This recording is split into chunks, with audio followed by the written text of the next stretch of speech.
Good morning, ma'am. Thank you so much for your time again. And here we are after celebrating our Women's Day and starting the next Cyber Monday files on cyber stalking. While we continue the last time where we were talking about how a person gets into the aspects of stalking and issues around that, we were also very focused towards asking about how does adolescence get into the zone? Where do they have the challenges when it comes to being stalked and being a stalker themselves? So, Good morning, Revati. Nice to be back on Cyber Mondays. And yes, cyber stalking does affect everyone approximately the same. But when it comes to adolescents or younger children, we are more careful because they are not really capable of understanding the whole phenomena and then reacting to it, reporting it, ensuring that they are in a safe zone is something that happens to adults. There is something that adults can navigate much more easily. When it is the younger lot, either there is no knowledge or there is fear. given that instances of where we talk about cyber stalking being an issue, where does the adolescence age start? When I say where does it start, because that age is very curious to know a lot of things. They try Yeah. to So, probe. So I'm just curious. I mean that's where the stalking starts. So they do it unrealistically, but then they do it still. yeah. So earlier, when we used to talk about adolescents, we would talk about children who were 11, 12 plus. Hmm, hmm, hmm, With the possibility of that technology coming into their hands much, much earlier, their curiosity and their ability to actually navigate through the cyber world hmm, start developing much earlier, hmm, hmm, which is not technically good because to one thing is it stops your brain from developing at the rate at which it should. hmm, hmm, hmm, The hmm. second thing is there is no understanding of, you're trying to understand, but you do not really understand or figure out how this affects you. So Hmm, the hmm, curiosity is there and it gets fulfilled at an age where determining whether this knowledge is good for me, whether I should be having this knowledge, interpreting the knowledge that they are getting, hmm, whatever they are reading, is too early. Unless and until there is somebody who sits along with you and explains to you what is what. But given that instances, right, teens, or when we talk about teens or adolescents, kids are these days being asked to be a little proactive or probably be on their own. The thought of independence kind of comes from a very young age. They want to do it on their own. They've been trained in that manner. And hence, and also, parents are being occupied with their own work. They also don't have a time. Given the current scenario, how should a parent behave or probably have that checkers and markers in place before they end up at a later end saying that this person has been stalking this person, but then I'm not even able to identify, etc. Yeah, right. So, yes, we believe that with both parents working, there is very little time to spend with the child. The easiest thing to do is allow the child to remain on the device by itself, Hmm, hmm, which hmm, technically is pretty dangerous. So hmm, we can put in apps or parental controls via the websites so that the access to certain websites is not there. Preferably, I do not advocate the idea of letting a child who does not understand the cyber world remain on the social media by itself, because quite a few times we, even as older people, are unable to actually figure out what we are being stalked. And if we are being stalked, then we know whom to go to ask for help, figure out how it can be stopped, etc. But when it comes to this sort of a thing, then the child is not able to figure out, and if there is no parental control or parental some sort of a monitoring by the parent, then what happens is the child is unable to figure out for a very long time. In fact, the child might absolutely not figure out till the parent actually figures out that there is some problem. Correct, correct. So there's another thing that we generally do. I mean, there's one parents where they don't have time to do anything, and then there's one sector where they suddenly transit themselves into an helicopter parenting methodologies that where they keep pressurizing the kid after, or say there's an incident that happens and the kid ends up being getting pressurized, being monitored. That is going to give a lot of ripple effects for both parents as well as the kids. Given that certain instances and given that they are being cyberstalked, obviously there's a lot of insecurities that kind of comes into the kids or the adolescent kids that we talk about. So the tendency would be to either flight or fight. The fight may not happen, and most probably the flight will be the option. In that such scenarios, how drastic can that event turn into? Cyberstalking events can turn into drastic, as bad as suicides. Hmm, hmm, So the child may not understand how to deal with the situation, not be able to communicate to anybody, believe that he or she is all alone and has to face the whole hmm, hmm, brunt of the whole thing all by them, herself or himself, and come to a conclusion that the easiest way to end all this is probably just getting out of this world. hmm, hmm, So hmm, things can go that bad. Now, where it comes to parenting, uh, either if you're talking about neglect, then that is one end.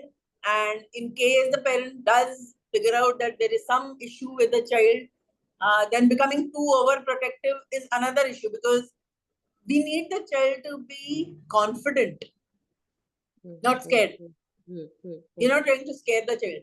No. So even when I say put in parental controls, when you talk to the child that yes, I will be monitoring you, yes, I will be putting in parental controls, yes, you need my help, Hmm, you don't need to scare the child. hmm, What you need to do is you need to tell the child that, explain to the child why, what, actually explain to the child what are the things that that child might face. hmm, Don't hmm, make it a issue. hmm, hmm, hmm. Make it something that the child can be confident that the child can come back to you and talk to you about. Your Hmm, communication channels have to be very soft, hmm, hmm. firm. Uh, it's a it's always a accelerator and brake sort of thing, where you need to figure out where exactly your vehicle is moving at the right speed. Correct. So this is one of the questions I had as well, because uh, it's like I'm like I want to watch my kid go safe, but at the same time I end up creating a mountain out of a molehill issue, and that kind of ripple effects into something else. So when a parent looks at a adolescent, their ass is being scared with a lot of over informations, a lot of issues. I mean, all of us are connected onto the digital world, and there you have information that has happened somewhere in the other part of the world. Given such scenarios, um, the parents, how do they have to consume certain things, and where do they have to stand when it comes to mental health? The reason I asked this question is also, ma'am, because if they do not know how to monitor the kid, one of the challenges that we've been actually talking about is the kid suddenly goes silent, and that's when they start panicking and they start pushing in, but that's too late. So are there any indicators that can allow them to say that, okay, I'm going too much on the kid, or I'm not going too much on the kid? Yeah, first of all, the parent themselves should not be overreacting. Hmm, hmm, hmm, If there is an incident that happens, there is a need for the parent to be emotionally very strong before they can expect the child to be hmm, emotionally hmm, strong. The hmm, child is evidently in a weak place. hmm, hmm, Now, hmm, if the parent himself or herself is not able to control their emotions, their reactions, the way they interact with the child, evidently they're going to push the child into a corner. Hmm. Now, how do you detect that you're either too much Hmm. or you are too less? Hmm. If your child starts resenting what you're saying, then you're being too much. Hmm. Hmm. Or you're not conveying it in the right words. Probably you're not just being too much, your words are inaccurate. Okay.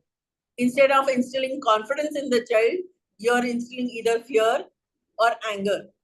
The Okay. child should never feel that the child is the one who's responsible for the whole situation. Hmm. Hmm. Child is Hmm. not responsible for the whole Hmm. situation. Hmm. And you need to instill that confidence that the family is with you. We will get out of this situation. You need not worry.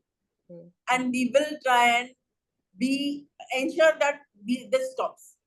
Now, unless and until your verbal communication, your body language expresses this very explicitly, Hmm. the child is never going to have any confidence in you. Hmm. So when do you know? You know when the child does not accept your overtures. Hmm. Hmm. Hmm. So when I talk about parenting, the reason why I'm bringing a lot of parenting is because they become the stepping stone for the kids' entire modulation of how they are going to look at or the perception of the entire world at certain point. And then the scenario starts like this, the comparative mode comes in. They are asses having those challenges. But when it comes to cyber stalking, right? When it comes to cyber stalking, somewhere or the other, even the parents inevidently or subconsciously do the stalking activity. So where do they need to step back? Because I want to know where my kid is. If I'm a kid, I would rather feel obsessed. Like, why are you wanting? I've told you that I'm going to my friend's house. So, that itself is becoming a cyber stalking activity in general. So, and they go beyond. They start validating the information and they do a lot of other stuff. And that kind of gives the kids that doesn't give that room to say that, okay, I'm going here. Trust me. That factor doesn't come into.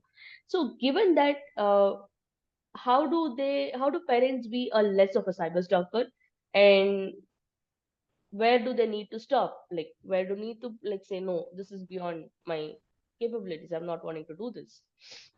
Yeah. So when it comes to parents actually so-called stalking or keeping track of their children's, what we would call keeping track of their children's activities online and trying to figure out whether the child is, that's a protective attitude. Now, where do you draw the line? The line can be drawn by you and the child itself by having a good communication channel.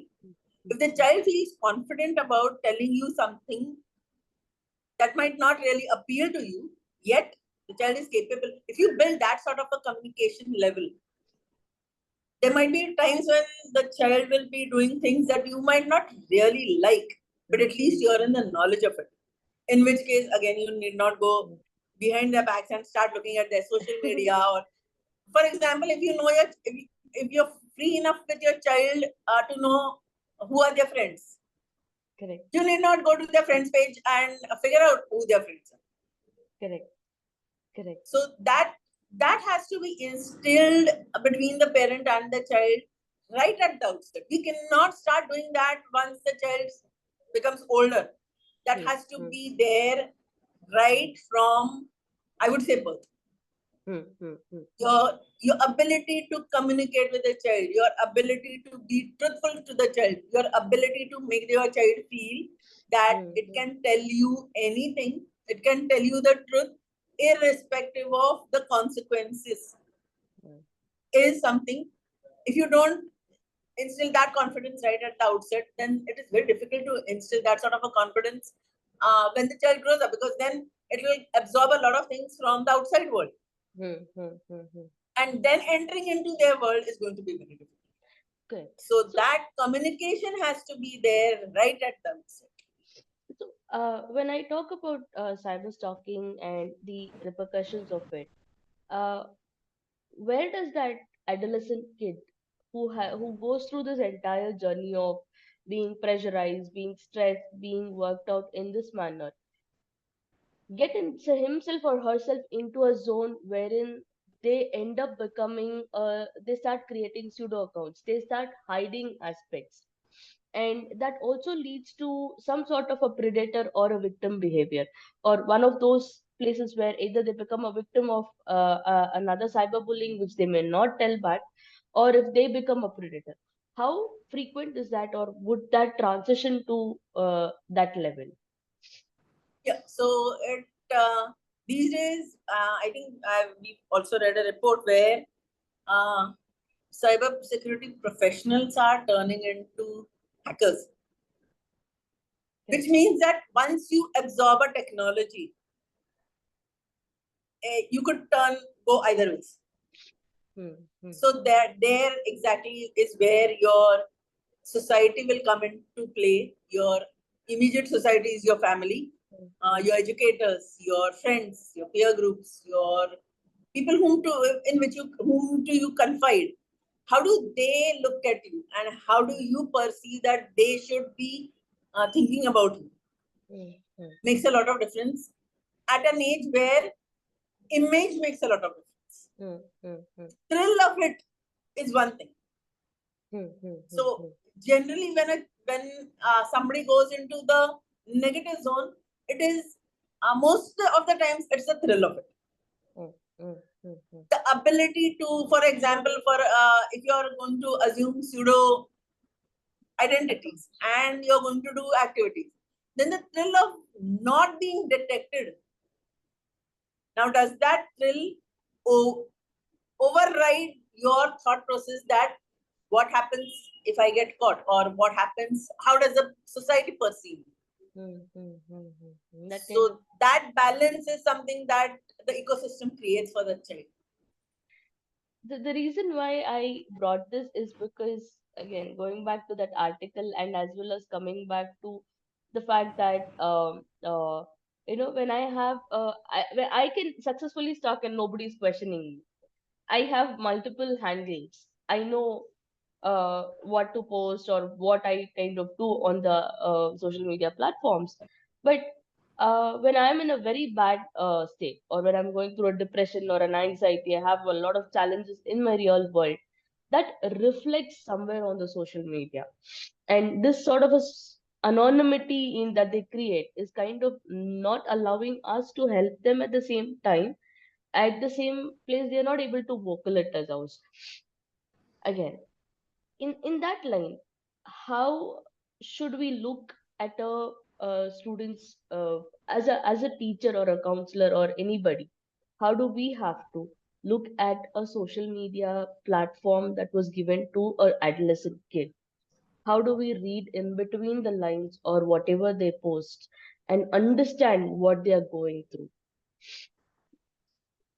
When it comes to analyzing a adolescent's social media post, uh, quite a few are pretty adept at uh, being chameleons, Hmm, but most of the time they would be more like authentic.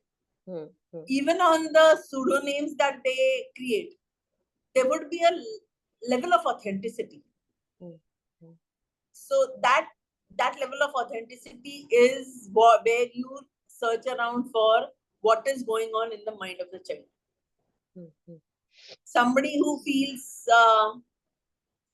who's being sort of, maybe the ecosystem, maybe the parents, maybe the teachers, maybe the peer groups are all the time teasing a child that, well, you're not performing very well, would probably go into bullying people who are successful. getting those, yeah, What we call yeah. successful. Sorry, the word successful is very relative, and we figure out that getting good marks or being going ahead in your career is being successful.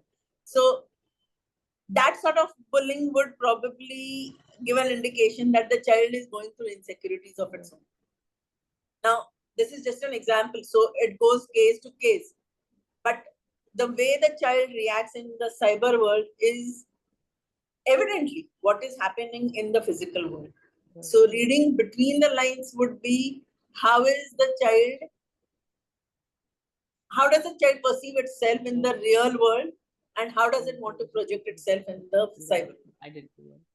So given that, again, I am I wish I had another timeline which I would like, definitely want to talk. But we are here at this session of cyber stalking, and I would progress. And the reason why I brought in the victim and the predator is because your child's anonymity on the real world talks volumes about what they're going through, because we have seen mental health issued kids which end up taking their lives have been normal in front of people. There were videos that comes out as part of, we didn't know that he was going through this, we didn't know that this person was going through this challenges, but it is somewhere evident, and they somewhere they are shouting. And given that, I would like to take the next topic wherein I would like to talk about how does their online identity and your current parenting style brings into the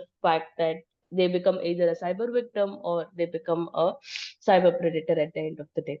Thank you so much, ma'am. And another topic that I would love to, I don't know how many files I can create out of that probably. And we'll have Thank you. Mondays there. It is a pleasure to talk about issues that people generally do not want to actually acknowledge. Hmm. So, if they do not want to acknowledge, I would hope that they would come down to the Grounds. YouTube and watch and at least try and understand what goes on. Correct. Correct. So yeah, on the note where you actually in the last session where you said, bad touch, good touch should have been taught long back. We are already late in the race. So thank you so much for creating the awareness along with me. Look forward for the next Cyber Monday files on. Thank you so much. Thank you. Thank you.